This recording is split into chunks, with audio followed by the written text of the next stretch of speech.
Kāpēc man nepatīk tirgot lietotus motors? Jo gadās citreiz, kad viņi pabrauc biškiņi kādas 20 stundas vai šajā gadījumā 20 minūtes, un viņi ir jāķed ārā. Kaut kas iekšā takšķi.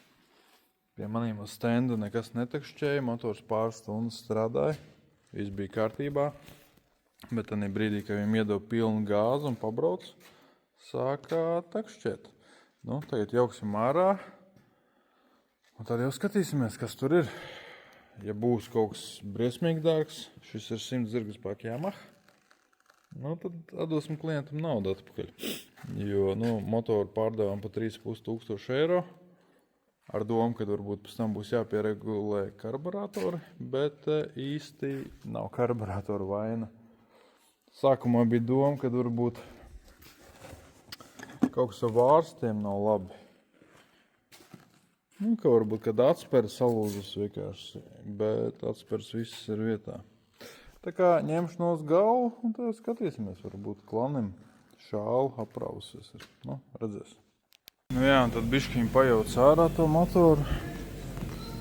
Konstatēja, kad viens klans šāls laikam ir aprauts. Tūlīt tās izjauks pilnībā ārā, bet kur viņš ir sities šajā vietā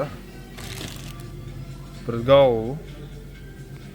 Un tāpēc arī motors grabēja. Tagad izjauksim ārā, redzēsim, vai kloķena dzīve.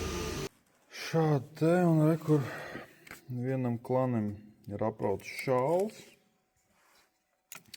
un kloķena sabojāta.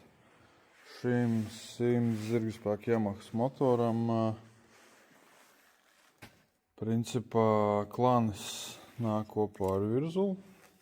Tas būs jāliek jauns, jauna kloķena. Saliksim jaunus šālus viss un tad liksim kopā. Tā kā tas ir iemesls, kāpēc es negribu tirgot lētus lietotus motors, jo garantēt tur nevar neko. Viņš pie maniem uz stenda strādāja ideāli. Uzlikām uz laivas, zem slodes izbraucis 15 minūtes. Viens cilindrs noklamēja. Kā es to varēju paredzēt?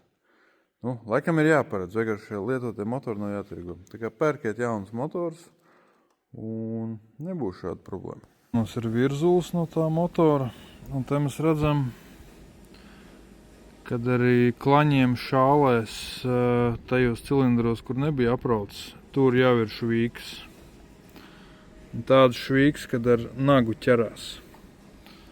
Līdz ar to viens cilindrs aizgāja, bet pārējie ar laiku arī būtu aizgājuši. Redzam koroziju. Visticamāk, tas no korozijas. Motors bija stāvējis kādu laiku. Viņš bija atvests no Zviedrijas. Un kā sāka strādāt, tā ievilka švīks un arī aprāvās. Līdz ar to rodas jautājums, kā var iedot garantiju uz lietotu motoru? Viņu var iedot tikai tad, ja to motoru izjauc ārā. Kurš par to maksās? Viņš ir jāizjauc, jānomaina šāls, jāpārbauda viss, jānoslīpē bloku virsmas. Un tā tas lietotais motors vairs nav tik lēts.